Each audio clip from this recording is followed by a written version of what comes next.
இன்னைக்கு நம்ம மார்க்கெட்ல இருக்கக்கூடிய நிறைய இண்டெக்ஸ் பாசிட்டிவ்ல தான் ட்ரேட் ஆயிட்டு இருக்காங்க. சில்வர், கோல்டு கூட இன்னைக்கு பாசிட்டிவா தான் இருக்கு. நம்ம எல்லாரும் ட்ராக் பண்ணிட்டு இருந்த வருண் பீவரேஜ் லிமிடெட் இன்னைக்கு ரிசல்ட் கொடுத்திருக்காங்க. சூப்பரான ரிசல்ட் கொடுத்திருக்காங்க. எனக்கு இன்னைக்கு காலையில கிட்டத்தட்ட 41,000 ரூபாய் நெகட்டிவ்ல இருந்தது. இப்போ வந்து பாத்தீங்கன்னா 36,000 ரூபாய் இன்க்ரீஸ் ஆகி வெறும் 4,000 தான் இப்போதைக்கு நெகட்டிவ்ல இருக்கு. இன்னைக்கு மட்டும் கிட்டத்தட்ட 9% இந்த ஸ்டாக்கோட பிரைஸ் இன்க்ரீஸ் ஆகி இப்போ வந்து ட்ரேட் ஆயிட்டு இருக்கு. ஐடிசி கல்கட்டா எக்ஸ்சேஞ்சில் இருந்து டீலிஸ்ட் பண்ணுறதா ஒரு நியூஸ் வந்திருக்கு. அதை பற்றி பார்ப்போம். மியூச்சுவல் ஃபண்டுக்கான ஃபீஸ் வந்து பார்த்தீங்கன்னா ரீஸ்ட்ரக்சர் வந்து பண்ணியிருக்காங்க. அதனால மியூச்சுவல் ஃபண்டு பிஸ்னஸில் இருக்கக்கூடிய எல்லா ஸ்டாக்கோட ப்ரைஸும் இன்றைக்கி நெகட்டிவ்ல வந்து ட்ரேட் ஆகிட்டு இருக்கு. அதை பற்றியும் பார்ப்போம். என்எம்டிசி, கோல் இண்டியா, கோரமண்டல் இன்டர்நேஷனல் ஸ்டாக்கை பற்றியும் பார்க்க போகிறோம். ஷேரை பற்றி பார்க்கறதுக்கு முன்னாடி இந்த ஸ்டாக் பார்த்துட்டு வெல்த் இந்த புக்கில் இருந்து 2 டிப்ஸ் பார்க்கலாம். ஏன் இந்த மாதிரி புக்கில் இருந்து நம்ம கற்றுக்கணும் அப்படின்னா, இப்போ நியூஸ் வந்து பார்க்கும்போது ஜஸ்ட் நம்பரை பற்றி தான் பேசுவாங்க, என்ன நடந்துட்டு இருக்கு அப்படின்றத பற்றி தான் பேசுவாங்க. அது வந்து பார்த்தீங்கன்னா எல்லாமே டெம்பரரியாக தான் இருக்கும். ஆனால் ஸ்டாக் மார்க்கெட் வந்து நம்ம பார்க்குற மாதிரிலாம் ஒர்க் ஆகாது. இந்த மாதிரி ஷேர் மார்க்கெட்டில் நிறைய எக்ஸ்பீரியன்ஸ் இருக்கக்கூடிய பர்சன் வந்து பார்த்தீங்கன்னா ஸ்டாக் மார்க்கெட்டை பற்றி புக்கு எழுதுவாங்க. அந்த புக்கை நம்ம படிக்கும் போது தான் அவரோட எக்ஸ்பீரியன்ஸ் நல்லாவே நம்மளுக்கு வந்து தெரிய வரும். ஒரு ஷேர் மார்க்கெட்டில் ஒரு ஷேர் இப்படி தான் ஒர்க் ஆகிட்டு இருக்கு, ஷேர் மார்க்கெட்டே இப்படி தான் ஒர்க் ஆகிட்டு இருக்கு அப்படிங்கிறத நம்ம வந்து புரிஞ்சிக்க முடியும். அதனால ஸ்டாக் ப்ரைஸை பார்க்குறத விட டெய்லி இது என்ன ஆகிட்டு இருக்கு, எந்த கம்பெனி என்ன பண்ணிருக்காங்க அப்படின்னு பார்க்குறத விட இந்த மாதிரி ஸ்டாக் மார்க்கெட்டில் ஒரு ஸ்டாக் எப்படிலாம் ஒர்க் ஆகும் அப்படிங்கிறத நம்ம தெரிஞ்சுக்கிட்டோம்னா ஈஸியாக நம்ம வந்து பார்த்தீங்கன்னா ஸ்டாக் மார்க்கெட்லேருந்து நிறைய பணம் நம்மளால் சம்பாதிக்க முடியும். பெரிய வெல்த்தை நம்மளால் கிரியேட் பண்ண முடியும். நம்ம முதலீடு பண்ணும் போது ஒரு நல்ல நாளுக்கோ இல்லை நல்ல டைமுக்கு வந்து வெயிட் பண்ண வேண்டாம். நம்ம கையில் எவ்வளோ அமௌண்ட் இருக்கோ அது வந்து பார்த்தீங்கன்னா இன்றைக்கே வந்து ஸ்டார்ட் பண்ணலாம். இது எதுக்கு சொல்கிறேன்னா, இப்போ நிறைய என்னோட ஃப்ரெண்ட்ஸே வந்து பார்த்தீங்கன்னா லாஸ்ட் 2-3 வருஷமாக சொல்லிட்டு தான் இருக்காங்க. அதாவது நான் வந்து ஸ்டாக் மார்க்கெட்டில் முதலீடு பண்ண போகிறேன், இன்வெஸ்ட்மெண்ட் பண்ண போகிறேன், இல்லை வேறு எதுலையாவது போய் இன்வெஸ்ட்மெண்ட் பண்ண போகிறேன் அப்படின்னு தான் சொல்லிட்டு இருப்பாங்க. அதுக்கப்புறம் என்ன சொல்லுவாங்கன்னா, இல்லை இப்போதைக்கு டைம் சரியில்லை, இன்னும் கொஞ்சம் என் சம்பளம் வந்து அதிகமாகட்டும், இல்லைனா என்னோட வருமானம் இன்னும் கொஞ்சம் அதிகமாகட்டும், அதுக்கப்புறம் நான் வந்து இன்வெஸ்ட்மெண்ட் பண்ணுறேன் அப்படின்ற மாதிரியே சொல்லியே ஒரு 2-3 வருஷம் வந்து பார்த்தீங்கன்னா வேஸ்ட் பண்ணிட்டாங்க. அதனால் நம்ம ஸ்டாக் மார்க்கெட்டில் முதலீடு பண்ணுறோம் அப்படின்னு நம்ம ஒரு முடிவு பண்ணிட்டோம் அப்படின்னா அதை நம்ம கொஞ்சம் கொஞ்சமாக வந்து ஸ்டார்ட் பண்ணலாம். நம்மக்கிட்ட வந்து பார்த்தீங்கன்னா இதுக்கு 1 லட்சம் இருக்கணும், 2 லட்சம் இருக்கணும், இல்லை 10,000 ரூபாய் இருந்தால் தான் முதலீடு பண்ண அப்படிலாம் கிடையாது. நம்மக்கிட்ட என்ன இருக்கோ 10 ரூபாய் 20 ரூபாய் இருந்தாலுமே அந்த ரேஞ்சுக்குள்ளே ஏதாவது சூப்பரான ஒரு கம்பெனி இருக்குது அப்படிங்கிறத பார்த்து அதுலேருந்து நம்ம வந்து ஸ்டார்ட் பண்ணலாம். அதே மாதிரி இன்வெஸ்டிங் வந்து பார்த்தீங்கன்னா மணியை பொறுத்தலாம் மாறாது. அது நம்மளோட பழக்க வழக்கத்தில் ஒன்று. அது ஒரு ஹேபிட்டாக தான் இருக்கும். நிறைய பேர் என்ன நினைப்பாங்கன்னா, நான் 1 லட்சம் சம்பாரிச்சதுக்கு அப்புறம் தான் நான் வந்து பார்த்தீங்கன்னா முதலீடு பண்ணுவேன். அப்படிலாம் கிடையவே கிடையாது. நம்மக்கிட்ட 1000 ரூபாய் வருமானம் இருந்தாலும் அதில் இருந்து நம்மளால் 5 ரூபா 10 ரூபா தான் முதலீடு பண்ண முடிஞ்சால் கூட அதையும் நம்ம வந்து பார்த்திங்கன்னா ஸ்டார்ட் பண்ணிடலாம். அதனால் நம்ம வந்து மணியாக வந்து பார்க்காம அது ஒரு ஹேபிட்டாக எடுத்து நம்மகிட்ட எப்போல்லாம் அமௌண்ட் இருக்கோ அப்போல்லாம் நம்ம வந்து முதலீடு பண்ணலாம் அப்படின்ற மாதிரி நம்மளே நம்ம வந்து மாற்றிக்கணும். அடுத்தது ஸ்டாக் மார்க்கெட்டில் ஒரு ஷேரை பை பண்ணும் போதும் சரி, செல் பண்ணும் போதும் சரி அவசரப்படவே கூடாது. பை பண்ணும்போது அது கரெக்டான ஒரு ரீசன் இருக்கணும். ஓகே, இந்த ஸ்டாக் வந்து பார்த்திங்கன்னா இதுக்கப்புறம் மேலே போகிறதுக்கு ஒரு வாய்ப்பு இருக்குது. அதே மாதிரி பாசிட்டிவ் நியூஸ்லாம் வரதுக்கு ஒரு வாய்ப்பு இருக்குது. இந்த கம்பெனி சூப்பராக ஒர்க் ஆகிட்டு இருக்காங்க. இப்போ வந்து பார்த்தீங்கன்னா இந்த கம்பெனி ஸ்டாக்கோட ப்ரைஸ் ரொம்ப கீழே இருக்குது அப்படின்ற மாதிரி நமக்கு தோணுச்சுனா மட்டும் தான் அதை போய் பை பண்ணோம். அதே மாதிரி செல் பண்ணும்போது இல்லை இந்த கம்பெனிக்கு வந்து இப்போ டெம்பரரியாக பிரச்சனை இருக்கிறதுனால கீழே போகலாம் அப்படின்னு உங்களுக்கு தோணுச்சுனா மட்டும்தான் வந்து பார்த்தீங்கன்னா செல் பண்ணணும். யாராவது ஒருத்தவங்க சொல்லிட்டாங்க அப்படின்னு கேட்கலாம். பை அண்ட் செல் வந்து எப்பயும் வந்து பண்ணக்கூடாது. விபிஎல் நான் மட்டும் இல்லை, நம்ம சப்ஸ்கிரைபர்ஸ் நிறைய பேர் இந்த விபிஎல் வந்து முதலீடு பண்ணியிருந்தாங்க. ரொம்ப நாளாகவே கீழே இருந்துச்சு. இன்றைக்கி வந்து பார்த்தீங்கன்னா ரிசல்ட்டை கொடுத்தாங்க. இந்த வீடியோ நான் ரெக்கார்ட் பண்ணிட்டு இருக்கும்போது கிட்டத்தட்ட 9% இன்றைக்கி வந்து பாசிட்டிவ் தான் ட்ரேட் ஆகிட்டு இருக்கு. அதே மாதிரி கரண்ட் ப்ரைஸ் வந்து பார்த்தீங்கன்னா 492 ரூபாய் பக்கத்தில் வந்து ட்ரேட் ஆகிட்டு இருக்கு. சூப்பரான ஒரு ரிசல்ட்டை கொடுத்துருக்காங்க. ரிசல்ட்டை பொறுத்த வரைக்கும் கிட்டத்தட்ட 20% அவங்க நெட் ப்ராஃபிட் அப்படிங்கிறது அதிகமாக இருக்குது. 742 கோடி வந்து பார்த்தீங்கன்னா நெட் ப்ராஃபிட்டாக கொடுத்துருக்காங்க. போன வருஷம் இதே குவார்ட்டரில் 619 கோடி தான் நெட் ப்ராஃபிட்டாக கொடுத்துருந்தாங்க. ரெவன்யூ பொறுத்த வரைக்கும் 2% வந்து அதிகமாக இருக்குது. போன வருஷம் 4805 கோடி ரெவன்யூ, இந்த வருஷம் 4896 கோடி ரெவன்யூ கொடுத்துருக்காங்க. அதே மாதிரி எபிடா வந்து பார்க்கும்போது போன வருஷம் வந்து பார்த்தீங்கன்னா 1151 கோடி, இந்த வருஷம் 1150 கோடி வந்து கொடுத்துருக்காங்க. அதேமாதிரி மார்ஜின் வந்து பார்த்தீங்கன்னா போன வருஷம் வந்து பார்த்தீங்கன்னா 24%லேருந்து இப்போ வந்து பார்த்தீங்கன்னா 23.4% தான் இருக்குது. கொஞ்சமாக தான் கம்மியாக இருக்குது. சூப்பரான ஒரு ரிசல்ட்டுங்க. ஆனால் நிறைய பேர் என்ன சொல்லியிருந்தாங்கன்னா, ரிலையன்ஸோட கேம்போ கோலா வந்துருச்சு, அதனால் விபிஎல் வந்து பார்த்தீங்கன்னா போய்டும் அப்படின்னு நம்மலாம் சொன்னாங்க. ஆனால் சூப்பரான ரிசல்ட்டை தான் வந்து கொடுத்துருக்காங்க இயர் அண்ட் இயர் கம்பேர் பண்ணும்போது. அதே மாதிரி நம்ம சப்ஸ்கிரைபர்ஸும் நிறைய பேர் வந்து என்ன சொல்லியிருந்தாங்கன்னா, இல்லை கீழே போயிட்டே இருக்குது, ரொம்ப பயமாக இருக்குது அப்போ நம்மலாம் சொல்லியிருந்தாங்க. இன்றைக்கி நல்ல ஒரு லாபம் கிடச்சிருக்குங்க. எனக்கே வந்து பார்த்தீங்கன்னா காலையில் பார்க்கும்போது கிட்டத்தட்ட 41,000 ரூபாய் நெகட்டிவில் இருந்துச்சு. என்னோடய லாஸ் இன்றைக்கி ஒரு 10 to 11% நம்ம ஓவராலாக இருந்துச்சு. இப்போ வந்து வீடியோ ரெக்கார்ட் பண்ணும்போது வந்து பார்த்தீங்கன்னா வெறும் 4,000 தான் நெகட்டிவில் இருக்குது. கிட்டத்தட்ட 36,000 ரூபாய் இன்றைக்கி வந்து பார்த்தீங்கன்னா எனக்கு வந்து நெகட்டிவ்லேருந்து அப்படியே குறைஞ்சி வந்திருக்கு. பார்ப்போங்க, சூப்பரான ஒரு ரிசல்ட்டு தான். ஏற்கனவே இந்த ஸ்டாக்கோட ப்ரைஸ் அதோட ஹையில் வந்து நல்ல லோ ப்ரைஸ் வந்துச்சு. இந்த ரூ. 450 ரூ. 440 வந்து பார்த்தீங்கன்னா அதோட ஹையில் இருந்து கிட்டத்தட்ட 28%லேருந்து 30% வரைக்கும் அது நெகட்டிவ்ல இருந்துச்சு. ஒரு சூப்பரான கம்பெனி ஒரு ஸ்டாக்கோட ப்ரைஸ் அதோட ஹையில் இருந்து ஒரு 30% கரெக்ஷனாகவே இருக்குது அப்படின்னா அது நம்மளை பொறுத்த வரைக்கும் பார்த்தீங்கன்னா நல்ல ஒரு வாய்ப்பு தான். இந்த வாய்ப்பை யூஸ் பண்ணிக்க சொல்லி தான் உங்களுக்கு நான் வந்து பார்த்தீங்கன்னா அடிக்கடி சொல்லிட்டு இருந்தேன். நம்ம சப்ஸ்கிரைபர்ஸ் நிறைய பேர் போன வாரமும் இந்த ஸ்டாக்லாம் வாங்கியிருந்தாங்க. யாரெல்லாம் போன வாரம் வாங்கியிருந்தாங்களோ அவங்களுக்கு இப்போ வந்து பார்த்தீங்கன்னா நல்ல ஒரு லாபம் கிடச்சிருக்கும். பார்ப்போங்க. இந்த ரிசல்ட்னால இப்போ நல்ல ஒரு பாசிட்டிவ் வந்துருச்சு. மேபி நாளைக்கும் கொஞ்சம் பாசிட்டிவ் போய் அதுக்கு அடுத்த நாள்லாம் கொஞ்சம் நெகட்டிவாக வந்தால் கூட பிரச்சனை இல்லை. எந்த அளவுக்கு இந்த மாதிரி சூப்பரான கம்பெனி ஸ்டாக்கோட ப்ரைஸ்லாம் நல்ல லோ ப்ரைஸில் கிடைக்குதோ அந்த அளவுக்கு நம்மளுக்கு வந்து வாய்ப்பு தான். அதே மாதிரி நம்ம வாங்கின உடனே இந்த இன்க்ரீஸ் ஆகணும், நம்ம வாங்கின உடனே 1 மாதத்தில் இன்க்ரீஸ் ஆகணும், 1 வருஷத்தில் இன்க்ரீஸ் ஆகணும் அப்படிலாம் கிடையாது. வாங்குறது மட்டும்தான் நம்ம கையில் இருக்குது. மேலே ஏறது வந்து பார்த்தீங்கன்னா நம்ம மார்க்கெட் பார்க்கலாம். இப்போதைக்கு இந்த ரிசல்ட் பார்த்தீங்கன்னா சூப்பரான ஒரு ரிசல்ட். அடுத்த வீடியோவில் மேபி இந்த ரிசல்ட்டை நல்லா தெளிவாக பார்க்கலாம். அடுத்தது கோரமண்டல் இன்டர்நேஷனல் லிமிடெட். இந்த ஸ்டாக்கை இப்போ நம்ம ஃபாலோ பண்ணிக்கிட்டு தான் இருக்கோம். கரண்ட் ப்ரைஸ் ரூ. 2256 ஆகிட்டு இருக்கு. இவங்களோட ரிசல்ட் நாளைக்கு தான் வரப்போகுது. மேபி நாளைக்கு இவங்களோட ரிசல்ட் சூப்பராக இருந்துச்சுன்னா இன்றைக்கி எப்படி விபிஎல் நல்லா இன்க்ரீஸ் ஆனிச்சோ அந்த மாதிரி இந்த ஸ்டாக்கோட ப்ரைஸ் இன்க்ரீஸ் ஆகிறதுக்கு ஒரு வாய்ப்பு இருக்குது. ஏன்னா இந்த ஸ்டாக்கும் அதோட கையில் இருந்து நல்ல லோ ப்ரைஸில் தான் இப்போ வந்து ட்ரேட் ஆகிட்டு இருக்கு. நேற்று வந்து பார்த்தீங்கன்னா நேற்று மதியம் பார்க்கும்போது எனக்கு கிட்டத்தட்ட ரூ. 7,000 இந்த ஷேர் வந்து பார்த்தீங்கன்னா லாபத்தில் இருந்தது. ஆனால் க்ளோஸ் ஆகும்போது ஒரு 2,000 பக்கத்தில் வந்துட்டு லாபம் வந்துட்டு அப்படியே க்ளோஸ் ஆயிடுச்சு. இன்றைக்கி காலையில் நான் மார்க்கெட் ஓப்பன் ஆகும்போதெல்லாம் பார்த்தேங்க கிட்டத்தட்ட ரூ. 8,000 எனக்கு லாபத்தில் இருந்துச்சு. ஏன்னா ரூ. 2,310 வரைக்கும் அந்த ஸ்டாக்கோட ப்ரைஸ் காலையில் போணுச்சு ஓப்பன் ஆனப்போ. அதுக்கப்புறம் கொஞ்சமாக டவுன் ஆயிடுச்சு. பார்ப்போம் நாளைக்கு ரிசல்ட்டு கொடுத்தாங்கன்னா நல்லா பாசிட்டிவாக போகிறதுக்கு ஒரு வாய்ப்பு இருக்குது. கீழே போணுச்சுன்னா கூட ஒன்றும் பிரச்சனை இல்லை. இப்போதைக்கு இந்த ஸ்டாக்கோட லோ அப்படிங்கிறது பார்த்தீங்கன்னா ரூ. 2,150 அந்த மாதிரி தான் இருக்குது. மேபி மறுபடியும் இந்த ரூ. 2,150 போணுச்சுன்னா நல்ல ஒரு வாய்ப்பாகவும் நம்மளுக்கு இருக்கும். வெயிட் பண்ணி பார்ப்போம். இந்த தடவை உங்கள் ரிசல்ட்டும் நல்லா கொடுக்கறதுக்கு தான் ஒரு வாய்ப்பு இருக்குது. அடுத்தது ஐடிசி கரண்ட் ப்ரைஸ் ரூ. 417 ட்ரேட் ஆகிட்டு இருக்கு. இவங்க வந்து பார்த்தீங்கன்னா கல்கட்டா ஸ்டாக் எக்ஸ்சேஞ்சில் இருந்து ஐடிசி ஷேரை டீலிஸ்ட் பண்ணுறதா வந்து பார்த்தீங்கன்னா முடிவு பண்ணியிருக்காங்க. நமக்கு வந்து பார்த்தீங்கன்னா பிஎஸ்சி என்எஸ்சி தான் தெரியும். ஆனால் கொஞ்சம் நாளைக்கு முன்னாடி நம்ம சென்னையில் கூட வந்து பார்த்தீங்கன்னா ஸ்டாக் எக்ஸ்சேஞ்ச் இருந்தது. இந்த மாதிரி முக்கியமான சிட்டியில் எல்லாத்துலேயும் ஸ்டாக் எக்ஸ்சேஞ்ச் இருந்தது. போக போக வந்து பார்த்தீங்கன்னா அதெல்லாம் அப்படியே க்ளோஸ் பண்ணிட்டாங்க.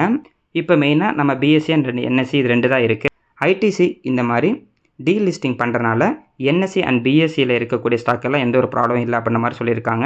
இன்றைக்கி இவங்களோட போர்ட் மீட்டிங் வந்து பார்த்தீங்கன்னா நடக்குது. அதாவது நாளைக்கு அக்டோபர் 30 அதில் இன்னமும் நிறைய அப்டேட் இருக்கும் அப்போ நம்ம வந்து சொல்லியிருக்காங்க. நாளைக்கு வெயிட் பண்ணி பார்ப்போம் என்ன மாதிரிலாம் இப்போ வந்து அப்டேட் கொடுக்குறாங்கன்னு. அடுத்தது மசகா அண்டக் ஷிப் பில்டர்ஸு. இவங்க வந்து பார்த்தீங்கன்னா ரிசல்ட்டு கொடுத்துருந்தாங்க. இவங்க ரிசல்ட்டை பொறுத்த வரைக்கும் நல்ல ரிசல்ட்டை தான் கொடுத்துருந்தாங்க. இருந்தாலும் இந்த ஸ்டாக்கோட ப்ரைஸு இன்றைக்கி 1% வந்து நெகட்டிவ் வந்து ட்ரேட் ஆகிட்டு இருக்கு. இந்த ஸ்டாக்கோட ப்ரைஸ் வந்து பார்த்தீங்கன்னா கிட்டத்தட்ட 3,800 பக்கத்தில் போயிட்டு இப்போதைக்கு 2,750 தான் ட்ரேட் ஆகிட்டு இருக்கு. அதோட ஹை நல்ல லோ ப்ரைஸ் வந்து ட்ரேட் ஆகிட்டு இருக்கு. ரிசல்ட்டை பொறுத்த வரைக்கும் நல்ல ரிசல்ட் தான். நம்ம அடுத்த ஸ்லைடில் வந்து பார்ப்போம். அடுத்தது இவங்க வந்து பார்த்தீங்கன்னா டிவிடெண்ட் ஒரு ஷேருக்கு ரூ. 6 வந்து அனௌன்ஸ்மெண்ட் வந்து பண்ணியிருக்காங்க. அதற்கான ரெக்கார்ட் டேட்டா நவம்பர் 4 வந்து கொடுத்துருக்காங்க. யார்கிட்டலாம் நவம்பர் 4 இந்த ஷேர் இருக்கும் அவங்க எல்லாத்துக்கும் அந்த ஒரு ஷேருக்கு ரூ. 6 டிவிடெண்ட் அப்படிங்கிறது வந்துடும். மேக்ஸிமம் இந்த டிவிடெண்ட் அமௌண்ட் வந்து பார்த்தீங்கன்னா இந்த நவம்பர் மாதமே வர மாதிரி தான் கொடுத்துருந்தாங்க. அதாவது நவம்பர் மாதம் 23, 24க்குள்ளேயே நம்ம பேங்க் அக்கௌண்ட்டுக்கு வந்துடும் அப்படின்ற மாதிரி வந்து கொடுத்துருந்தாங்க. இந்த கம்பெனியோட ரிசல்ட்டை பொறுத்த வரைக்கும் செப்டம்பர் 2015 அதாவது இந்த லேட்டஸ்ட் குவார்ட்டரில் இவங்களோட சேல்ஸ் 2,929 கோடியும் நெட் ப்ராஃபிட் வந்து பார்த்தீங்கன்னா 749 கோடி அப்படின்ற மாதிரி கொடுத்துருக்காங்க. இதுவே போன குவார்ட்டரில் இவங்களோட சேல்ஸ் 2,626 கோடியாகவும் நெட் ப்ராஃபிட்டு 452 கோடியாக வந்து கொடுத்துருந்தாங்க. இதுவே செப்டம்பர் 2024 அதாவது போன வருஷம் உங்களோட சேல்ஸ் 2,757 கோடியும் நெட் ப்ராஃபிட்டாக 585 கோடி கொடுத்துருந்தாங்க. அதனால் குவார்ட்டர் கம்பேர் பண்ணாலும் சரி இல்லை இயர் ஆன் இயர் கம்பேர் பண்ணாலும் சரி சூப்பரான ரிசல்ட் வந்து கொடுத்துருக்காங்க. அதே மாதிரி முக்கியமாக நம்ம கவனிக்க வேண்டியது ஓபிஎம் பர்சன்டேஜ் இப்போ வந்து 24% இருக்குது. நல்ல ஒரு சூப்பரான ஒரு பர்சன்டேஜ் தான் பார்க்கலாங்க. நல்ல ஒரு ரிசல்ட்டு தான். இருந்தாலும் இது வந்து பார்த்திங்கன்னா இப்போ கம்மியாக தான் வந்து ட்ரேட் ஆகிட்டு இருக்கு. இன்னும் அடுத்தடுத்த நாளில் இந்த ஸ்டாக் வந்து பாசிட்டிவ் போனுச்சுன்னா ரொம்ப நல்லாயிருக்கும். நம்ம கொஞ்சம் பொறுமையாக வெயிட் பண்ணி பார்ப்போம். ஏன்னா ஒரு சில ஸ்டாக்லாம் வந்து பார்த்தீங்கன்னா ரிசல்ட் கொடுக்குற அன்னைக்கு நல்ல ஒரு பாசிட்டிவ் போவாங்க. அதுக்கப்புறம் 2-3 நாள் கழிச்சு வந்து பார்த்தீங்கன்னா கொஞ்சமாக நெகட்டிவ் வருவாங்க. இன்னும் ஒரு சில ஸ்டாக்லாம் நல்ல சூப்பரான ரிசல்ட் தருவாங்க. ஆனால் அதுக்கப்புறம் 2-3 நாள் கழிச்சு தான் அந்த ரியாக்ஷனே வந்து இருக்கும். அதனால் பார்க்கலாம். இல்லை இன்னும் கொஞ்சம் இந்த மசகண்டக்கு கீழே போனால் கூட பிரச்சனை இல்லை. கீழே போய் 2,600க்குலாம் போணுச்சுன்னா நல்ல ஒரு ப்ரைஸாக இருக்கும். நல்ல ஒரு லோ ப்ரைஸாகவே நம்மளுக்கு இருக்குது. ஏன்னா இதுக்கு முன்னாடி அந்த 2,600 போய் டச் பண்ணிட்டு தான் இன்க்ரீஸ் ஆனாங்க. மறுபடியும் அதே ப்ரைஸ் போணுச்சுன்னா நம்மளுக்கு ஒரு ஆப்பர்ச்சுனிட்டியாகவே இருக்கும். இன்றைக்கி மியூச்சுவல் ஃபண்டு பிஸ்னஸில் இருக்கக்கூடிய நிறைய ஸ்டாக்கோட ப்ரைஸு இன்றைக்கி நெகட்டிவில் தான் இருக்காங்க. ஏன்னா செபி வந்து என்ன பண்ணியிருக்காங்கன்னா அவங்களோட ஃபீஸ் வந்து பார்த்திங்கன்னா ஸ்ட்ரக்சரை வந்து சேஞ்ச் பண்ண சொல்லியிருக்காங்க. அதனால் மியூச்சுவல் ஃபண்டு பிஸ்னஸில் இருக்கக்கூடிய நிறைய கம்பெனிக்கு அவங்களோட ப்ராஃபிட் கம்மியாகிறதுக்கு ஒரு வாய்ப்பு இருக்குது அப்படின்ற மாதிரி ஒரு நியூஸ் இருக்குது. மியூச்சுவல் ஃபண்ட் பிஸ்னஸ் கம்பெனிக்கெலாம் வந்து பார்த்தீங்கன்னா, நம்ம ஒரு மியூச்சுவல் ஃபண்டை வாங்கும் போதும், விற்கும் போதும் அதற்கான கமிஷன் ப்ளஸ் அதுக்கு ஃபீஸ்லாம் நம்ம வந்து பே பண்ணிக்கிட்டு இருப்போம். அதிலிருந்து தான் அவங்களோட லாபம் அப்படிங்கிறது வந்துகிட்டு இருக்கும். ஒரு மியூச்சுவல் ஃபண்டோட லாபத்தை வச்சு அவங்களோட லாபம்லாம் கிடைக்காது. நம்ம வாங்கும்போது, விற்கும்போது எவ்வளோ லாபம் வருது அப்படிங்கிறது அவங்களுக்கு வந்து முக்கியம். அது வந்து பார்த்தீங்கன்னா, நம்ம செபி வந்து சேஞ்ச் பண்ண சொல்லியிருக்காங்க. மேக்ஸிமம் இந்த மாதிரி செபி ஒரு முக்கிய முடிவு எடுத்தாங்க அப்படின்னா, அந்த கம்பெனிக்கு தான் வந்து பார்த்தீங்கன்னா, கொஞ்சம் நெகட்டிவாக இருக்கும். ஆனால் நம்மள மாதிரி இன்வெஸ்டருக்கு அது பாசிட்டிவாக தான் இருக்கும். ஏன்னா, ஒரு கவர்மெண்ட்டில் ஒரு முடிவு எடுக்கும்போது நியூஸ் சேனல் வந்து பார்த்தீங்கன்னா, நமக்கு ஏதோ பாதகமாக இருக்கிற மாரி, அதாவது நம்மளுக்கு எதுவுமே செட் ஆகாத மாரி ஒரு நியூஸ் வந்து போடுவாங்க. ஆனால் அதெல்லாம் அப்படி கிடையாது. அதே மாரி எல்லா டைமும் நம்ம மக்களுக்கு வந்து பார்த்தீங்கன்னா, அது நெகட்டிவாக இருக்கும் அப்படிலாம் அவசியம் கிடையாது. ஒரு சிலர் வந்து பார்த்தீங்கன்னா, நமக்கு உண்மையாலுமே பாசிட்டிவாக தான் இருக்கும். அதே மாரி இதுக்கு முன்னாடி இந்த கம்பெனி வந்து பார்த்தீங்கன்னா, அதிகமான ஃபீஸ் நம்மகிட்ட இருந்து வாங்கிட்டு இருந்திருப்பாங்க. அதை வந்து சேஞ்ச் பண்ணியிருக்காங்க. இதுக்கு முன்னாடி புரோக்கரேஜ் சார்ஜ் வந்து பார்த்தீங்கன்னா, கிட்டத்தட்ட 12 பேசிஸ் பாயிண்ட்ஸ் இருந்துச்சு. இப்போ வந்து பார்த்தீங்கன்னா, 2 பேசிஸ் பாயிண்ட்ஸ் வந்து கம்மி பண்ணியிருக்காங்க. அதாவது 12லேருந்து 2க்கு வந்திருக்கு. அதே மாரி கேஷ் மார்க்கெட்டில் வந்து பார்த்தீங்கன்னா, கிட்டத்தட்ட அந்த டிரான்சாக்ஷன் 5 பேசிஸ் பாயிண்டில் இருந்து 1 பேசிஸ் பாயிண்ட்டாக வந்து கம்மி பண்ணியிருக்காங்க. எப்படி பார்த்தாலுமே வந்து பார்த்தீங்கன்னா, சார்ஜஸ் வந்து நமக்கு தான் வந்து கம்மியாக இருக்குது. சார்ஜஸ் நம்ம அதிகமாக கொடுக்கும்போது அந்த கம்பெனிக்கெல்லாம் நிறைய லாபம் கிடைக்கும். இப்போ சார்ஜஸ் கம்மி பண்ணிட்டாங்கன்னா, நமக்கும் கம்மியான ஒரு புரோக்கரேஜ் அமௌண்ட் தான் வரும். அந்த கம்பெனிக்கு வந்து பார்த்தீங்கன்னா நெகட்டிவாக இருக்கும். இதனால ரெவன்யூவில் நிறைய அடி வாங்குறதுக்கு நிறைய வாய்ப்பு இருக்குன்னு ஐசிஐசிஐ டைரக்ட் வந்து சொல்லியிருக்காங்க. அதே தான் வந்து பார்த்தீங்கன்னா ஜெஃப்ரிஸும் வந்து சொல்லியிருக்காங்க. அதே மாதிரி கோட்டக் மஹேந்திரா வந்து பார்த்தீங்கன்னா, இதனால் ரொம்ப அடி வாங்குறதுக்கு ஒரு வாய்ப்பு இருக்குன்னு சொல்லியிருக்காங்க. ஏன்னா கோட்டக் மஹேந்திரா வந்து பார்த்தீங்கன்னா, இப்போதைக்கு ஹை ப்ரோக்கரேஜ் ஃபீஸ் வந்து வாங்கிட்டு இருக்காங்களாம். வெயிட் பண்ணி பார்ப்போங்க. இல்லை இவங்க சொல்கிற மாதிரி இதே மாதிரி தான் ஆகுதா அப்படின்னு. இல்லை அப்படின்னா இந்த கம்பெனிலாம் என்ன பண்ணுவாங்கன்னா, நம்மளுக்கு தெரியாமல் மறுபடியும் ஏதாவது ஒரு புதுசாக ஒரு ஃபீஸ் போட்டு வாங்கிட்டு இருப்பாங்க. எப்படி பார்த்தாலும் சுற்றி எல்லாருமே வந்து பார்த்தா நம்மக்கிட்ட இருந்தால் காசு வந்து பிடுங்கிட்டு இருப்பாங்க. அது கம்பெனியாக இருந்தாலும் சரி, இல்லை கவர்மெண்ட்டாக இருந்தாலும் சரி, நம்மளோட காசை நம்ம பாதுகாக்கிறது நம்மக்கிட்ட தான் இருக்குது. அடுத்தவங்களை நம்ம எப்பயுமே குறை சொல்லிக்கிட்டு இருக்கக்கூடாது. நம்ம கொஞ்சம் தெளிவான முடிவு எடுத்தால் போதும். இன்றைக்கி இந்த ஹெச்டிஎஃப்சி அசட் மேனேஜ்மெண்ட் கம்பெனி வந்து பார்த்தீங்கன்னா, அதாவது ஹெச்டிஎஃப்சி ஏஎம்சி கிட்டத்தட்ட 4.64% நெகட்டிவில் இருக்குது. நியூஸ் வந்ததுக்கப்புறம் நோவமா வெல்த் வந்து பார்த்தீங்கன்னா 3% நெகட்டிவ். மோதிலால் ஓஸ்வால் கிட்டத்தட்ட 7.5% நெகட்டிவ். ஆதித்யா பிர்லா வந்து பார்த்தீங்கன்னா 4% நெகட்டிவில் இருக்குது. பார்க்கலாங்க, இந்த மாதிரிலாம் நியூஸ் வரும்போது மார்க்கெட் வந்து பார்த்தீங்கன்னா இந்த மாதிரி ஸ்டாக்லாம் கீழே கொண்டு போகும். நல்லா கீழே போணுச்சுன்னா நம்மளுக்கு கண்டிப்பாக நல்ல ஒரு வாய்ப்பாக இருக்கும். ஏன் அப்படின்னா இது வந்து ஒரு கம்பெனிக்கு மட்டும் பிரச்சனை கிடையாது. அந்த செக்டாரில் இருக்கக்கூடிய எல்லா கம்பெனிக்கும் ஒரு பிரச்சனை. அதே மாதிரி கம்பெனிக்கு எந்த ஒரு பிரச்சனையும் இல்லை. அவங்களுக்கு வரவேண்டிய அந்த ப்ராஃபிட் வந்து பார்த்தீங்கன்னா கொஞ்சமாக கம்மியாக போகுது. அது வந்து எல்லா கம்பெனியும் கம்மியாக போகுது. அதனால் குறிப்பிட்ட நாளுக்கு அப்புறம் எல்லா ஸ்டாக்கோட ப்ரைஸும் நல்லா லோ ப்ரைஸில் வந்து ட்ரேட் ஆகிட்டு இருந்துச்சுன்னா அந்த செக்டாருக்கான வேல்யூஷன் அப்படிங்கிறது எல்லாமே சேஞ்ச் ஆகும். அதனால் இது வந்து பார்த்தீங்கன்னா அந்த அளவுக்கு எந்த ஒரு இம்பாக்ட்டும் ஒரு லாங் டர்ம் வந்து கொடுக்காது. அதனால் கொஞ்சம் பொறுமையாக இருப்போம். நம்மளுக்கான வாய்ப்பு இந்த செக்டர் வந்து கண்டிப்பாக வந்து வரும். நேற்று ஐஓசி ரிசல்ட்டு கொடுத்துருந்தாங்க. சூப்பரான, அதாவது 2 நாளைக்கு முன்னாடிலாம் கொடுத்துருந்தாங்க. நல்ல ஒரு ரிசல்ட் வந்து கொடுத்துருந்தாங்க. கிட்டத்தட்ட அவங்களோட ப்ராஃபிட் வந்து பார்த்தீங்கன்னா ரொம்ப பாசிட்டிவாகவே இருந்தது. போன வருஷம் செப்டம்பர் குவார்ட்டரில் அவங்க நெகட்டிவ் ரிட்டர்ன் கொடுத்துருந்தாங்க. ஆனால் இந்த குவார்ட்டரில் கிட்டத்தட்ட 8000 கோடிக்கு மேலே அவங்க வந்து ப்ராஃபிட் வந்து கொடுத்துருக்காங்க. இதுவே போன குவார்ட்டரில் அவங்களோட ரிசல்ட் அப்படிங்கிறது 6800 கோடி பாசிட்டிவாக இருந்தது. இப்போ வந்து பார்த்தீங்கன்னா 8000 கோடிக்கு மேலே இருக்கனால இது வந்து பாசிட்டிவாக எடுத்துக்கிட்டு நேற்று இந்த ஸ்டாக்கோட ப்ரைஸ் பாசிட்டிவாக இருந்துச்சு. இன்றைக்கி இந்த ஸ்டாக்கோட ப்ரைஸ் கிட்டத்தட்ட 3%க்கு மேலே வந்து பார்த்தீங்கன்னா பாசிட்டிவ் வந்து ட்ரேட் இருந்துச்சு. அதுக்கப்புறம் இப்போ நம்ம வீடியோ ரெக்கார்ட் பண்ணிட்டு இருக்கும்போது கிட்டத்தட்ட 5% பக்கத்தில் தான் இப்போ வந்து பாசிட்டிவ் வந்து ட்ரேட் ஆகிட்டு இருக்கு. இந்த ஸ்டாக்கோட ப்ரைஸ்லாம் வந்து பார்த்தீங்கன்னா நல்ல லோ ப்ரைஸ் இருந்துச்சு. அது 120 ரூபாய்க்கு கீழெலாம் போணுச்சு. அப்போ நிறைய பேர் என்ன பண்ணாங்கன்னா அந்த 170 150 ரூபா இருக்கும்போதெல்லாம் வாங்கியிருந்தாங்க. அவங்க எல்லாருமே அந்த 120 ரூபாய்க்கு கீழே போகும்போது கொஞ்சமாக அந்த அக்குமுலேட் பண்ணிட்டு இருந்தாங்க.